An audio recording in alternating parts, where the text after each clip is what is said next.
예, 처음부터 또 언론에서 질문을 하시니까 제가 장관들 보니까 그전에도 알고 있었습니다만 확실하게 확인한 것은 오프 더 레코드는 없구나. 확실하게.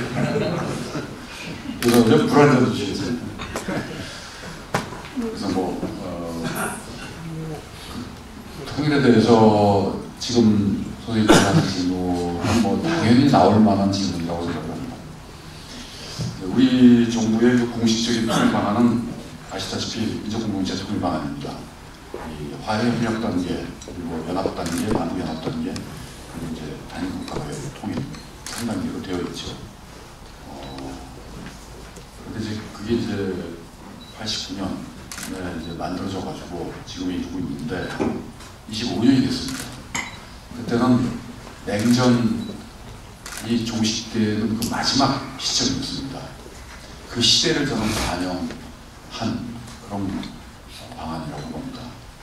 4완세기가 지났기 때문에 또 지금은 이제 탈냉전 시기를 넘어서서 이제 어떤 새로운, 글쎄요, 90년대와는 확연히 다른 그런 이 세계 질서, 지금 이제 서서히 이것이 이제 고착이 돼가고 있는 건지 아니면 또 다른 형태의 어떤 그 유동적인 상황으로 가고 있는 것인지는 좀 더 지켜봐야 되겠습니다만, 기본적으로 어느 그 구체적으로는 말씀드리지 않겠습니다. 시간이 없으니까. 그때하고는 다르죠, 상황이. 또 남북 간의 여러 가지 상황도 다르고. 그래서 뭔가 이 3단계로 이루어진 이 통일 방안에 대해서 좀 이것을 이제 우리 지금 시대에 맞게끔 고쳐야 될 필요가 있지 않느냐라고 하는 그런 여론도 많이 있습니다. 여론은 많이 있는데 실제로 이것을 어떻게 고쳐야 되겠다라고 하는 것에 대한 그런 어떤 움직임은 그렇게 많지는 않은 것 같습니다. 그렇지는 않은 것 같습니다. 우리 정부도 이 민족공동체 통일 방안을 발전적으로 계승하겠다라고 하는 그런 아주 원론적인 입장만을 가지고 출범을 했고, 아시다시피 작년에 이제 그런 문제들에 대해서 얘기할 수 있을 만한 그런 상황이 안 돼 있는데, 금년에 이제 바라건대 저는 우리의 그 통일 방안, 공식적인 통일 방안에 대해서도 한번 그걸 놓고 한번 좀 논의를 좀 해볼 필요가 있겠다. 이것은 이런 방안은 정부가 저는 만들어가지고 발표할 성질은 저는 전혀 아니라고 봅니다. 당연히 이건 사회에서 논의가 돼야 되고, 특히 정치권에서도 논의가 돼야 되고, 그래서 뭔가 국민적인 합의를 거쳐서 어떤 뭐가 나와야 된다고 생각합니다. 절차적으로 당연히 그래야 된다고 보고, 더군다나 이것이 이제 정권과 상관없이 계속해서 한 번 만들어지면 정권과 상관없이 지속돼 나가는 것이기 때문에 더더욱이나 그런 작업이 필요하다고 봅니다. 그런데 이제 우선 이제 민족공동체 통일 방안을 보면 화해협력 단계가 앞에 있고, 그 다음에 이 정치적인 이 공동체라고 할 수 있을까요? 이게 이제 연합 형태로 되어 있는데, 이 화해협력이라고 하는 단계가 굉장히 길게 갈 수밖에 없는, 경제 또는 사회문화적인 이 협력이 굉장히 길게 앞에 돼 있고, 그 다음에 연합이 있고, 그 다음에 단일국가, 이렇게 지금 구성이 돼 있어요. 세 개의 단계로 돼 있는 것처럼 보이지만 사실은 화해협력 단계가 굉장히 길게 돼 있습니다. 그렇기 때문에 과연 이게 어떤 그 통일로 가는 조금 더 구체적인 로드맵을 보여주는 것인지에 대해서는 조금 좀 문제가 있죠. 그러나 그것은 89년도 시점에서는 저는 그 당시에도 그렇게 만들 수밖에 없었을 거라고 봅니다. 지금 시점에서는 이 화해협력 단계, 어떻게 보면 현실적으로 이제 길게 갈 수밖에 없는 이 화해협력 단계를 계속 길게 갈 수 있는가, 그런 것들에 대한 하나의 뭐랄까요, 대안이라고 할까요? 대안으로 나왔던 것이 저는 김대중 전 대통령의 그 3단계 평화통일론이 저는 아마 그것에 대한 하나의 그 대안으로서 제시가 될 것 같은데, 어쨌든 간에 그것은 김대중 대통령의 생각이셨고, 어쨌든 이것이 이제 우리 공식적인 통일 방안을 어떻게 하면 좋을지에 대한 그런 부분들이 있어야 될 것 같습니다. 근데 이제 통일 방안이라고 하는 것은 통일 방안을 만들었다고 통일 방안대로 통일이 되는 건 아니죠. 통일 방안은 어떻게 보면 하나의 지향점이고 우리 국민들에게 이 통일이라고 하는 것이 굉장히 불확실하고 불투명한 그런 것이기 때문에 그걸 조금이라도 좀 이렇게 클리어하게 좀 만들어서 국민들의 어떤 이 컨센서스를 합의를 좀 끌어내기 위한 그런 것이라고 볼 수가 있죠. 통일 방안 만들었다고 그렇게 통일 방안으로 갈 수 있으면 얼마나 좋겠습니까? 이제 그래서 저는 통일 방안을 우리가 수정하고 또 그런 것을 위한 논의를 한다는 것 자체가 통일에 대한 마음을 모으는 그런 과정이고 어떻게 보면 지혜를 모으는 그런 과정이라고 생각을 합니다. 그런 측면에서 금년에는 여러 가지 여건이 좀 만들어진다면 이걸 좀 해보고 싶은 그런 마음을 갖고 생각을 갖고 있고 내년이 저희가 이제 분단 70년이 되는 해입니다. 분단 70년 참 자랑할 건 전혀 아닙니다. 무슨 그렇지만 어쨌든 간에 내년이 70년이기 때문에 내년에는 새로운 어떤 통일 방안을 한번 금년부터 이런 논의를 쭉 해가지고 내년에 우리 사회의 합의를 모아서 어떤 새로운 통일 방안을 만들어내는 그런 것들이 필요하지 않을까 하는 생각이 들고요. 당위를 저는 제가 얼마 전에 그 김우창 선생님께서 어디 이렇게 언론 인터뷰 같은 거 하시는 거 보니까 통일은 당이다. 그냥 한마디로 말씀을 끝내버리시더라고요. 저는 그게 정답이라고 봅니다. 이게 왜 당이냐, 이게 왜 당이냐를 얘기를 하는 순간 이게 좀 이상해지는 겁니다. 사실 우리 세대 때는 통일은 그냥 당연히 이건 당연히 하는 거지 무슨 이걸 이리저리 제고하는 게 전혀 아니었거든요. 근데 어느 날 갑자기 요즘 와서 보니까 어느 날 갑자기도 아니죠. 불과 얼마 시간도 안 지났는데 이건 뭔가 잘못된 거다. 이건 우리 사회의 전국 통일 문제뿐만이 아니라 다른 문제들도 마찬가지라고 봅니다. 어떻게 이렇게 불과 한 세대도 아닙니다. 불과 한 10몇 년 전, 한 20년 전 내는 너무나 다 당연하게 여겼던 것들이 정면으로 다 도전이 아니라 부정이 되는, 이건 우리의 그 교육 시스템에 뭔가 문제가 있다. 제가 말씀드리는 것은 학교 교육만 말씀드리는 것이 아니라 우리 후세들을 키워내는 시스템에 아주 심각한 문제가 있다고 저는 보는 겁니다. 불과 20년 전까지만 해도 지금 예를 들어서 한 80년대 학번들까지만 하더라도 80년대 학번들이면은 나이가 한 40대부터 시작되는 거 아니겠습니까? 40대 한 중반부터 되나요? 그런 세대들까지만 해도 통일은 당연한데 그 이후 세대들 한 70년대 출생, 70년대 한 제가 보기엔 중반 이후 출생자들 이런 젊은 세대들부터는 갑자기 이게 그 통일은 당이라는 것이 굉장히 심각하게 흔들려 버리는 그런 상황을 우리 보고 있는 겁니다. 이건 우리 사회의 이 소위 사회화, 교육 심각한 문제가 있는 거죠. 그렇지만 그게 현실이기 때문에 그걸 어떻게 하면 당이라고 하는 것을 아이들에게 얘기할 수 있을지 정말 진지하게 고민을 해야 될 필요가 있다고 봅니다. 여기 계신 분들께서도 자제분들하고 통일에 대해서 한번 얘기 한번 해보시죠. 그러니까 제가 이런 자리에 오면 저도 스스로 반성을 합니다. 나는 내 아이들한테 과연 통일에 대해서 얘기를 하고 있나. 저야 그런 얘기를 하죠. 통일부 장관입니다. 근데 잘 듣는 것 같지는 않습니다. 우리 바로 내 자식들부터 그럴진데 어디 가서 어느 아이들에게 얘기를 하겠습니까? 참 굉장히 어려운 문제입니다. 저는 핵심은 학교에 있다고 봅니다. 학교에. 초중고등학교에서 통일에 대한 교육을 지금보다 좀 몇 배 더 강화시켜야 된다고 봅니다.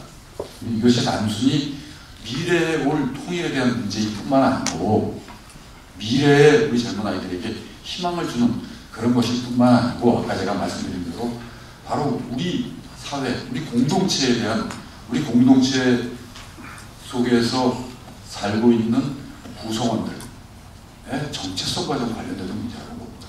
그런 의미에서 어떻게 보면 굉장히 훌륭한 시민교육이다 이것이. 통일교육은 곧 시민교육이다 라고 하는 것이 제가 생각입니다. 그렇게 만들어야 된다. 잘 대답했는지 모르겠습니다.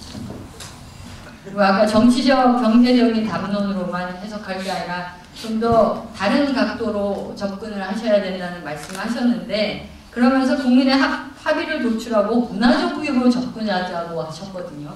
제가 보기에는 그게 더 추상적인 개념인 것 같습니다. 그리고 어떻게 도출을 해야 될 건지, 지금 북한 상황은 어떤 건지, 그래서 우리가 어디까지 오고 있는 건지, 젊은 사람과의 소통을 위해서 어떤 일들을 해야 되는 건지, 교육을 하자, 정책성을 살리자, 이런 식으로는 소통이 될 수가 없다는 생각을 합니다. 좀 더 구체적으로 아침에 여기 나와주신 우리의 오피니언 리더들이 통일부의 오피니언을 내는, 그리고 소통을 하는 사람들이 될 수 있도록 좀 구체적인 내용을 좀 전달해 주시면 통일을 위해서 우리가 앞장서겠습니다. 제가 이렇게 그래서 아침에 나와서 강연을 하는 거 아니에요? 구체적인 뭐 몇 가지 이제 그 안들이 있습니다. 근데 그 안들은 제가 뭐 여기서 이렇게 말씀을 드리면 오히려 더 재미가 없어질 것이고요. 쉽지 않은 일이라는 걸 저 알고 있습니다. 쉽지 않은 일이라는 걸 알고 있습니다. 이게 어려운 일입니다.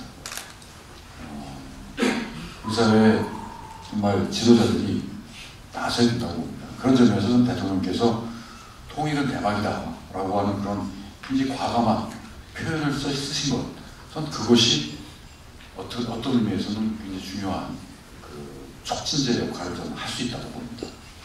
그렇지만 이제 대통령의 그런 말씀을 이어서 저희 통일부도 열심히 노력을 해야 될 것이고, 통일부뿐만이 아니고 정부 관계부처들이 같이 노력을 해야 된다고 봅니다. 그러나 지금 세상은 정부가 아무리 나서봐야 정부가 할 수 있는 게 그렇게 많지가 않습니다. 이 세상이 얼마나 복잡합니다. 민간 지도자들, 또 민간 단체들의 역할이 그런 의미에서 굉장히 중요하다고 생각합니다. 제가 아까 평화통일을 위한 마을 또는 문화연대, 그 연대 속에 저는 많은 단체들과 지도자들, 또 문화예술에 종사하시는 아주 훌륭한 분들이 같이 좀 모여서 이런 일을 같이 하자는 겁니다. 이게 어느 누가 기가 막힌 아이디어를 딱 내놔가지고 그렇게 할 수 있으면 하지 않겠습니까?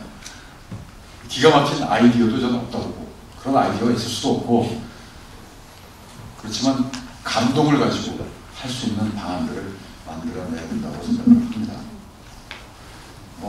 우리 김 교수님 질문에 맞는 답은 저는 아니고, 그렇지만 아주 현문 오답을 제가 할 수밖에 없다는 그런 점을 좀 이해해 주십니다. 네. 그래서 제가 연구할 때도 느낀 게 어떻게 어려운 북한에 관련 자료들을 공유할 시스템을 갖출 필요가 있다. 제가 홈페이지에 들어가 보니까 인문사회계통 자료는 많이 있는데 국토개발연구원의 예를 들어 국토연구원의 지역계획이라든지 KDI의 경제전망이라든지 이런 것들은 링크가 안 되고 있습니다. 그래서 그런 거를 링크를 해서 원하는 기업들이 앞으로 대비한 구상을 할 수 있도록 이렇게 하는 것이 현 시점에서 저는 필요하다고 보여집니다. 대박이라는 거는 저는 SOC 차원에서는 대단히 긍정적이고 옳으신 말씀이라고 생각을 합니다. 우리는 물류 중심지가 될 수 있고, 그 다음에 기반 시설을 국가 재원이 아니라도 민간 투자라든지 외자를 유치해서 가능한 그런 사업이 있기 때문에 그것을 전부 재정에서 커버할 그런 낭비적인 거라고 하는 생각을 보실 수 있다고 생각합니다. 그런 의미에서 제가 1991년부터 사회간접자본이 엉망이 됐을 때, 그때 저 대통령 비서실에 사회적 간접자본 투자기획단을 만들었거든요. 그래서 단기간 내에 했는데 똑같은 조직은 아니라도 각 부처의 역량을 결집을 해서 대비하는 그런 조직이나 위원회 구성이 필요할 것이다 하는 생각을 말씀을 드립니다. 두 번째 사항은 북한 이탈 주민에 대한 문제입니다. 북한 이탈 주민은 지금 굉장히 어려운 상황에 있는데 상대적인 박탈감이나 소외감은 거기 있을 때하고 비슷하다고 느낄 수 있는 그런 소지가 있습니다. 그런데 그 사람들은 저희가 들은 정보로는 핸드폰으로 통화를 하고 간접 송금을 해서 가족들한테 전달해서 이쪽의 상황이 전달이 굉장히 많이 되고 있는데, 그래서 제가 볼 때는 통일에 대한 문제는 이 통일에 대한 소호 모델이 우리 북한 이탈 주민을 어떻게 여기서 정착시키고 같이 한 민족이 되도록 하느냐가 바로 시금석이라고 생각하기 때문에 거기에 대해서 좀 신경을 써주실 것을 권해드립니다. 연초 그 기자회견 때 박근혜 대통령께서 통일은 대박이다 이런 말씀을 하셨는데요. 그게 적절한 표현인지 그걸 좀 듣고 싶고요. 그 이유는 북한에 생각했을 때 남한의 경제는 우리 손 안에 들어있구나 이렇게 착각할 수도 있다는 거죠. 그런 측면에서 장관님의 의견을 좀 듣고 싶습니다. 그리고 저희는 통일보다는 국내 문제가 더 심각하지 않느냐. 그 계층 간의 갈등, 이게 커뮤니케이션이 안 되고 있다는 게 언론에 계속 보도되고 있지 않습니까? 소통이 안 된다. 우리 남한의 내부의 소통이 안 되고 있는데 어떻게 이국까지 우리가 생각할 겨를이 있겠느냐. 이런 측면에서 장관님의 견해를 듣고 싶습니다. 네, 제가 두 가지 질문을 드리고 싶은데요. 그 통일정책이라는 게 일관성을 좀 가지고 그다음에 담론화를 통해서 이 일관적인 어떤 정책을 추진하려면 첫 번째로 제일 중요한 부분은 북한을 어떻게 보는가 하는 거라고 생각합니다. 그러니까 북한을 통일의 대상으로만 볼 건지 아니면 파트너의 관계로 볼 건지 뭐 하는 주체의 문제인지 대상의 문제인지에 대한 그 장관님의 개인적인 의견을 좀 듣고 싶고요. 그런 연장선상에서 장관님께서 말씀해 주실 수 있다고 하면 그 지금 박근혜 대통령께서 가지고 계신 그 북한에 대한 그 인식이 어떤 건지에 대해서 좀 한 가지 궁금하고요. 두 번째는 그 담론화 정책이 중요하다고 생각하는데 제일 문제는 속도라고 생각합니다.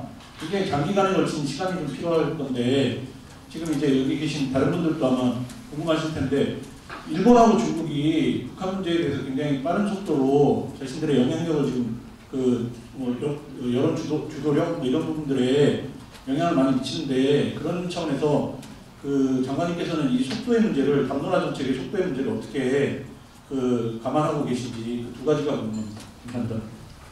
2000년도경에 남북음악회를 좀 도와달라고 해서 한번 그때 중국에 갔다가 돈만 쓰고 돌아온 적이 한 번 있습니다. 이제 북한이 정치적으로 많이 이용을 하고 있기 때문에 북한 주민들과 관계없이 그때 아주 제가 존경하는 분을 한 분 만났어요. 손장래 장군님이라고 그 현대 건설에 고문으로 가 계시어서 놀러오기 위해서 가봤더니 김대중 대통령하고 이 여사님께 북한하고 대화를 하겠다는 각서를 대통령 후보 시절에 받아놓으셨더라고요. 그러면서 끊임없이 그 북한하고 남한하고 그 대화를 하도록 그렇게 많은 노력을 하신 걸 봤고 또 결국 정주영 회장님을 설득을 해가지고 북한에 소대를 물고 가가지고 개성공단을 가져오고 그런 결과들이 지금 어떻든 꽉 막힌 것보다는 조금은 더 열려있는 과거의 선각자들 때문에 그러나 우리 남한 쪽도 보면 북한 문제, 통일 문제에 대해서 정치적으로 좀 갖고 노는 것이 없지 않는가 이런 것들을 정부는 방향만 장관님 말씀하신 대로 당위론에 대한 방향 제시를 하시면은 기업인들이나 김기문 회장님도 지금 그 해주 쪽에 또 공간 하나 좀 만들었으면 뭐 이런 발언도 하시고 그러는데 이게 잘못하면 사상 논쟁이 돼가지고 북한 문제가 상당히 그 접근하기가 어려운 그 문제가 있기 때문에 이런 문제에 대해서 조금 장관님 말씀도 좀 듣고 싶고 그런 방향을 어떻게 열어가실 수 있는지 좀 듣고 싶습니다. 저는 질문을 하고 싶지 않고요. 장관님께서 말씀하신 것에 대한 어떤 조금 구체적인 사례를 한번 들어보겠습니다. 저는 예비역 공군 중장으로 마지막으로 국방정보본부장을 맡은 사람입니다. 제가 소장 때 연합 정보참모부장을 하면서 북한대학원대학교에서 장관님과 사제지간으로 만난 사람입니다. 열림의 통일, 울림의 통일, 거기 나가서 어울림의 통일, 또 문화를 통한 통일. 저에게는 정말 가슴에 와닿는 그런 말씀인데 그게 어떻게 가능할까 하는 의구심들이 많이 있으시라고 생각을 하는데 제가 좋은 예가 있어서 소개를 드리려고 지금 왔습니다. 여러분들 한 3년, 2년 반쯤 전에 KBS 남자의 자격에 나왔던 청춘합창단 기억하시죠? 그 합창단이 그 발표회 끝나고 나서 이제 해체됐는데 계속 유지를 하고 있습니다. 지금 제일 나이가 드신 분이 87살, 평균 연령이 64세입니다. 우리가 새로운 목표를 잡았습니다. 우리 통일 세대의 합창단인데 UN 본부에 가서 노래를 하자. 거기서 남북 통일을 노래하자. 나아가서 평양에 간다, 개성에 간다, DMZ에서 평화공원에서 노래를 한다. 이것을 지금 목표로 잡고 있습니다. 아마 이것이 문화를 통한 통일의 어떤 초석이 될 수 있지 않을까 이런 생각을 합니다. 앞으로 이제 문제는 이제 돈이고 또 우리 KBS 국장님 나오고 계십니다만은 방송국에서 지원해 이런 노력들이 많이 필요하고 하려고 생각을 합니다. 여러분들도 많이 관심을 가져주시고 지원해 주시면 고맙겠습니다. 유선생님께서 말씀해 주시는 그 부분은 어떻게 그 정부가 지금 딱 그 하려고 하고 있는 일을 집어서 말씀을 해주셔가지고 그 통일을 준비를 하는 데 있어서 이제 그 정부가 할 부분들이 있죠. 그 정부가 할 부분들 가운데서 이런 얘기도 또 진짜 언론에 뭐 잘못 나가면 또 오해를 할 수가 있기 때문에 제가 말씀 좀 나중에 가면서 제가 생각합니다. 지금 다 갔습니다. 언론 다 갔습니다. 의사는 어서 누가 들을지 모르겠는데 탈북자 문제 역시 중요한 문제입니다. 뭐 더 중요한 문제고 지금 말씀하신 그런 쪽으로 저희들이 준비를 하고 있습니다. 준비를 하고 있는 게 아니라 하고 있습니다. 하고 있고요. 아니 뭐 드린 말씀 많지만 그리고 글쎄요, 그 대통령의 워딩에 대해서, 대통령의 그 담론에 대해서는 사실 뭐 저희 같은 사람이 평가할 수는 없다고 봅니다. 아까 제가 말씀드린 것처럼 대통령의 말씀 한마디가 얼마나 파워풀한지 그거는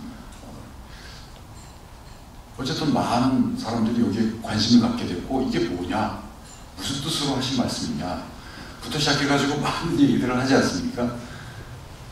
그런 차원에서 저는 그냥 이해를 하고요. 아까 제가 말씀드린 대로 대통령의 그 말씀의 뜻은 방위, 그 다음에 희망과 기회.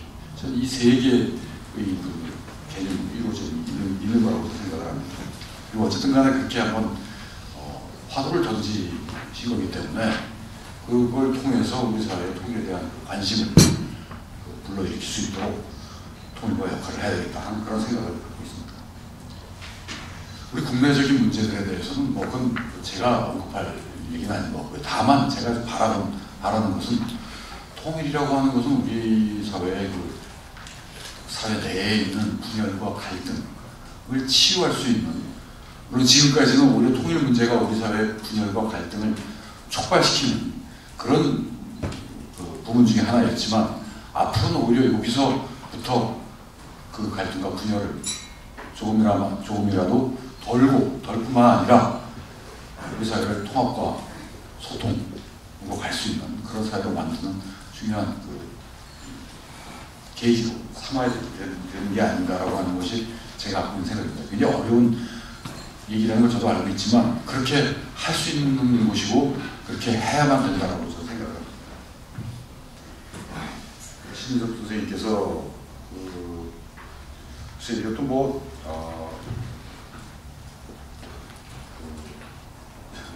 어디 술 한잔 마시면서 같이 얘기 좀 하면 제가 드릴 수 있는 말씀이 많은데 지금 요새 공식적으로 좀 그런 것 같아요. 북한은 우리하고 같은 동포면서도 또한 동시에 우리 안보를 위협하는 그런 존재죠. 뭐 거기에 대해서는 뭐 그건 뭐 저는 술자리가 아니라도 얘기할 수 있습니다. 뭐 그거에 대해서 뭐 딱 어느 한쪽으로만 좀 가 있다고 보지 않습니다. 우리 같은 동포입니다. 특히 우리 북한 주민들 그 아주 열악한 인권 상황에서 살고 있고 자신들의 이 자결이라고 할까 이런 걸 전혀 할 수 없는 그렇게 살아가고 있는 북한 동포들에게 하루빨리 뭔가 자격을 줄 수 있고 자유롭고 민주적인 그런 사회에 살 수 있도록 또 생존권적인 차원에서도 문제가 없는 그런 상태에 살 수 있도록 우리가 하루빨리 노력을 기울여야 되겠다라고 하는 것은 맞죠. 그런데 또 북한의 그 당국의 경우에는 뭐 우리가 쭉 봐왔듯이 여러 가지 많은 문제가 있죠. 그렇지만 어쨌든 간에 지금은 우리가 또 그런 당국과 같이 협력을 하지 않으면 안 되는 상황이고 그래야만이 또 우리가 북한 주민들의 우리 동포들의 이 삶을 조금이라도 낫게 해줄 수 있을 것이기 때문에 남북 당국 간에 그런 협력도 좀 필요하다고 봅니다. 뭐 그런 것을 가지고서 이렇게 뭐 인식이 뭐냐 이런 얘기는 저는 이제 더 이상 의미가 없는 얘기다. 뭘 어떻게 인식을 해야 되느냐라는 것도 저는 없다고 봅니다. 주어진 대로 보는 것이고 통일을 위해서 가는 방향으로 그런 인식들도 좀 존재해야 된다고 봅니다. 오늘 이 자리에서 다 술집으로 갈까요? 오늘 정말 기대했던 많은 얘기를 들을 수 있을 것 같은데 오늘 장관님께서 2014년을 열어주셔서 너무 감사드립니다. 제가 아까 싸납게 수화 붙인 거는 제가 그래도 글로벌 리더스 포럼의 회장이지 않습니까? 엄한 소리를 해도 제가 해야 될 것 같아서요. 그런데 듣다 보니까 역시 답은 문화밖에 없는 것 같죠. 그래서 모든 사람들이 세계가 대한민국의 통일을 염원할 때 그때 진정한 통일의 기회가 오지 않을까 한다라는 장관님의 소통이 저한테 와 닿습니다. 그래서 앞으로 통일은 문화입니다. 경제가 아닙니다. 문화로 가겠습니다. 네, 통일부의 일을 그리고 6.1제 장관님의 그 노력을 우리가 합쳐서 힘을 합쳐서 도와드리면서 문화적으로 개방하는 그런 통일을 위해서 파이팅. 네, 감사합니다.